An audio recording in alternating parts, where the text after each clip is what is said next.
AP Congress చేపట్టిన చలో secretariat ఉద్రిక్తంగా మారింది. పోలీసులకు కార్యకర్తలకు మధ్య తోపులాట జరిగింది. చలో సెక్రటేరియట్ కు అనుమతి లేదంటూ పోలీసులు షర్మిలను అరెస్టు చేసి మంగళగిరి పోలీస్ స్టేషన్ కు తరలించారు.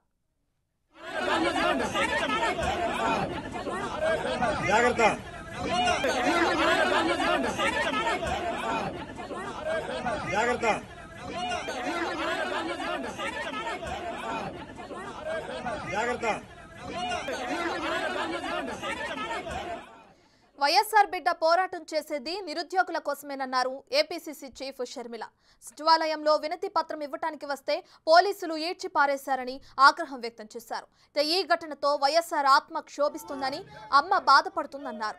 సచివాలయంలో మంత్రులు, సీఎస్ కూడా లేరన్నారు. సీఎం జగన్ కు పాలన చేత కాదన్నారు షర్మిల. నిరుద్యోగులకు ఉద్యోగ నోటిఫికేషన్లు ఇవ్వకుండా వారి జీవితాలతో ఆటలాడుకుంటున్నారని ఆగ్రహం వ్యక్తం చేశారు.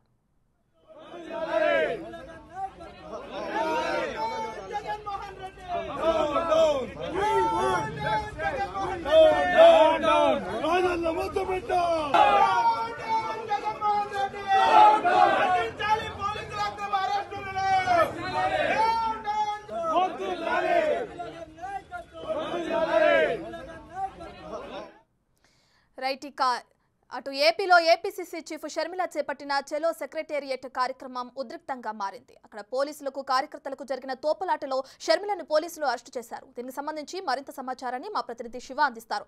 శివ, మొత్తం మీద చూసుకుంటే కనుక మెగా డిఎస్సీ కార్యక్రమంతో ప్రభుత్వం నిరుద్యోగుల్ని మోసం చేసిందని చెప్పి కూడా ఈ రోజు చలో సెక్రటరీకి ఏపీ కాంగ్రెస్ పార్టీ పిలుపునిచ్చింది. ఈ రోజు వాళ్ళలో భాగంగానే షర్మిల విజయవాడ కాంగ్రెస్ పార్టీ వద్ద ఉదయం నుంచి కూడా ఆందోళన, నిరసనలు, ధర్నాలు, ర్యాలీలు నిర్వహించింది.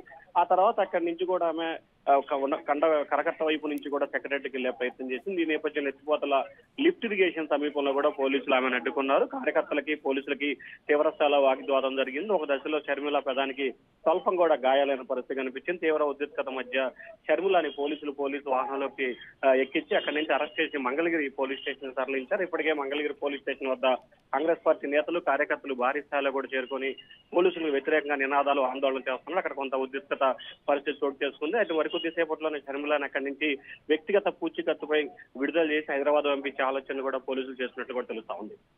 రైట్ శివ, అయితే ఇప్పటికే చూసుకుంటే వైఎస్ఆర్ బిడ్డ పోరాటం చేసేది నిరుద్యోగుల కోసమే అని అటు షర్మిల కూడా అంటున్నారు. అయితే దీనికి సంబంధించి జగన్ ఏమో ఒక పక్కన జగన్ కి పాలన చేత కాదు అని కూడా వ్యాఖ్యలు చేస్తూ మనం చూస్తూనే ఉన్నాం ఈ వ్యాఖ్యలను కూడా. సో ఓవరాల్ గా దీన్ని ఎలా చూడొచ్చు అంటారు? ఉపాధ్యాయులకి, ప్రజా సంఘాలకి అన్ని రకాలుగా మోసాలకు పాల్పడుతుంది జగనన్న సర్కార్ అని చెప్పి ఆమె నిత్యం ఆరోపణలు చేస్తా ఉంది. తాజాగా చూసుకుంటే జగన్మోహన్ రెడ్డి ప్రభుత్వం ఏదైతే గత ఎన్నికల సమయంలో కూడా మెగా డిఎస్సీ పేరుతో లక్షల వేలాది ఉద్యోగాలు కల్పిస్తామని చెప్పి కూడా ప్రకటించారు. 5 సంవత్సరాలు ముగిసిన తర్వాత కేవలం ఇప్పుడు 6,200 పోస్టులకు మాత్రమే ఉద్యోగాలను తీస్తూ కూడా నోటిఫికేషన్ విడుదల చేశారు. అది కూడా ప్రస్తుతం ఏపీ హైకోర్టులో విచారణ దశలో ఉంది. కొన్నిటికి స్టే కూడా ఉంది. ఈ నేపథ్యంలో ప్రభుత్వ తీరును వ్యతిరేకిస్తూ కూడా ఆమె తీవ్ర స్థాయిలో విమర్శల వర్షాన్ని అయితే గుప్పిస్తా ఉన్నారు. మెగా డిఎస్సీ పేరుతో గత ఎన్నికల్లో నిరుద్యోగులను మోసం చేసి గద్దెనెక్కిన జగన్ నిరుద్యోగుల్ని మోసం చేశారు.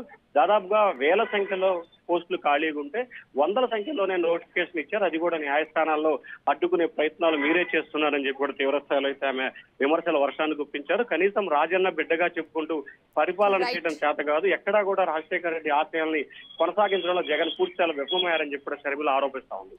Right, thank you Shiva.